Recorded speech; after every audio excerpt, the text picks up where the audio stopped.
এই ওজিফাটি হলো ফজরের সুন্নত নামাজের পর ফরজ নামাজের আগে বিসমিল্লাহ শরীফকে মিলিয়ে সূরা ফাতিহা 41 বার পড়বে।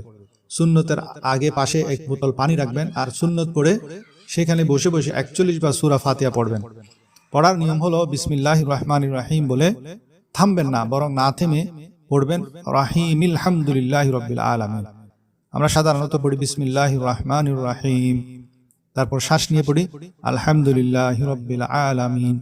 এভাবে না পড়ে উভয়টা মিলিয়ে একসাথে পড়তে হবে। যেমন বিসমিল্লাহির রহমানির রহিম আলহামদুলিল্লাহি রাব্বিল আলামিন আর রহমানির রহিম মালিকি ইয়াউমিদ্দিন ইয়াকা না'বুদু ওয়া ইয়াকা নাস্তাঈন ইহদিনাস সিরাতাল মুস্তাকিম সিরাতাল লাযীনা আন'আমতা আলাইহিম গায়রিল মাগদুবি আলাইহিম ওয়ালাদ-দাল্লিন। এইভাবে 41 বার বিসমিল্লাহ দিয়ে শুরু করবেন।